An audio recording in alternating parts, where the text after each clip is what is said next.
I know there's a lot of people that are really wanting to be here tonight, but you know, this is cold and flu season. So I really wanted to start by just sharing my gratitude rock. Does anybody have a gratitude rock? A gratitude rock sits in your pocket, and it's something that when you feel into your pocket, you hold on to it and you think all the things you're grateful for. Well, I really want to thank you all for being here, and I'm grateful that you're here. And I know that the person who invited you is grateful that you came as their guest. And I know that you're going to be so grateful that they invited you once you hear the things you're going to hear tonight. But the other thing that I'm grateful for is that you're all healthy enough to be here tonight. And I will share a story with you in a few minutes about what that feels like not to be healthy and not being able to go and do the things you want to do. So we have a hospital right down the street here that is packed to capacity with people that have preventable diseases like colds and flus that turned into something worse. And so tonight we start with the attitude of gratitude because that is the best place to start. I grew up in a town called Munson, Massachusetts. It's a little New England town. And my mom always wanted to be a nurse. She was the oldest of 8 children in an Italian family. So you can imagine she was taking care of all the kids that were coming after her. And so she wanted to go to nursing school so badly, but her dad would not give her the $100 it would take to go to nursing school. So she got married and had children. So I'm the 4th of 5. But guess what? 3 of the sisters are nurses, because my mother realized her dream out with us. But I always wanted to help people since the time I was little, and that's what I continue to want to do. But when I became a nurse, I worked in a hospital. And the hospital is not a very fun place to work because people don't ever get better. They just come in so broken, and then you get them well enough so they can go home, but nobody ever really continues to work with them until they get fully better or well.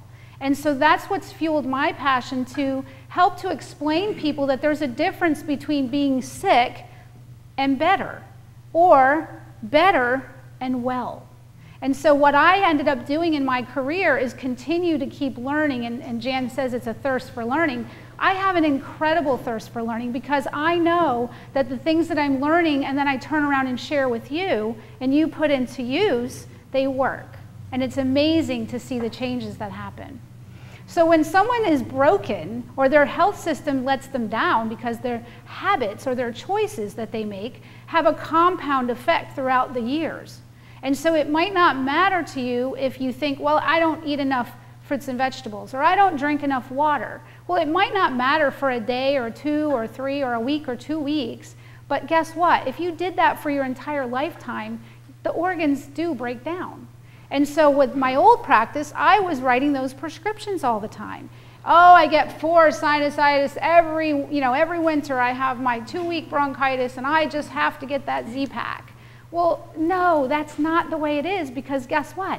We really do have a transition to practice, because 12 years ago when I started, as I like to call it, the urgent care center, because basically that's what I had. I had the place where my days were filled with wearing a mask because I was trying to protect myself from catching everything everyone had.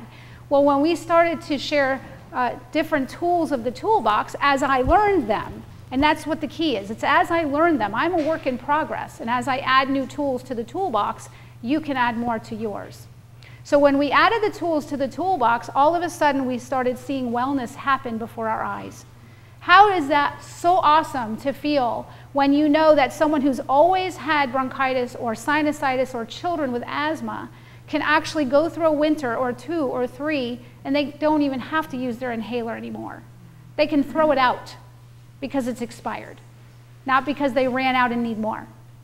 So that's why I love to teach that continuum of the sick, better, and well, because wellness is where we should live.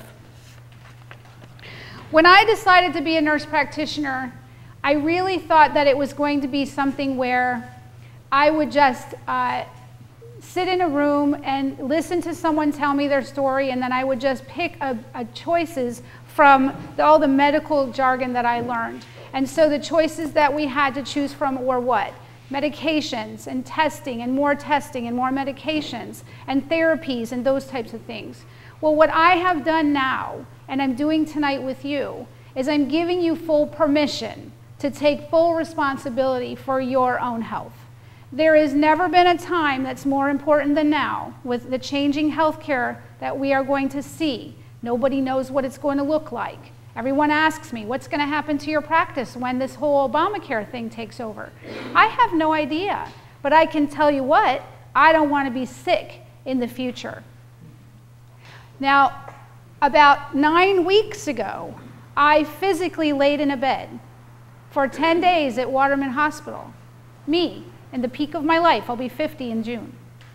But I went to visit my dad to celebrate his 90th birthday party, and on the way back, I had a spontaneous pneumothorax on the plane ride home. That is a collapsed lung. I didn't know it. I didn't know I collapsed my lung. I thought I pulled a muscle in my rib when I went to turn to talk to my granddaughter. But soon later, within the next 3 or 4 days, I had such progressive shortness of breath, I had to go do something. I had a chest x-ray. I must have been in denial because I had 50% collapsed my lung and I was pretty much in critical condition. But I was still at my office seeing patients. That's what I mean about denial, right? So I know firsthand how horrible it is to have a life crisis hit you right in the middle of your prime.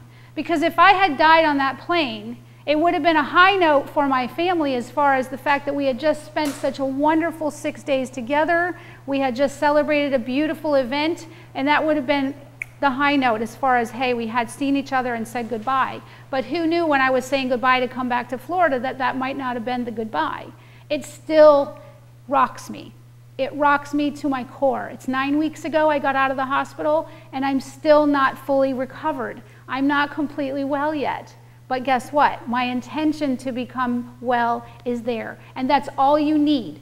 That's all you need. It doesn't matter what you carry for a burden. All you need is the intention to become well. And just there's never an end to that continuum. That's the truth about that.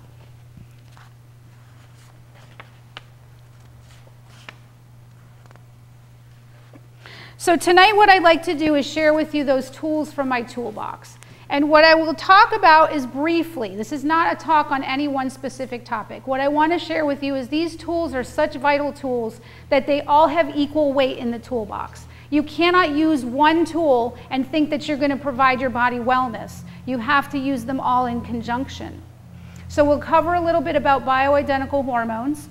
We'll talk a little bit about what gut health has to do with hormone balance and how important the nutritional impact on your gut health has. We'll talk about sea salt, and if you've watched any of the videos on my website before, you may have understood that or heard me talk before. We'll talk about the different ways that the body has toxicity. Okay, we become toxic everywhere we go. It's the toxicity level that impairs our wellness. And so it's not a matter of whether we're toxic. We all know we are, but to what degree does that toxicity interfere with our wellness? And then we'll talk about some things that you can do to detox your body, because we all want to know how to fix them. And then we'll talk about some of the things that you can do every single day as a new habit to increase your nutrition and then lead right over into becoming more sustainable by looking at this gorgeous tower garden and growing your own produce.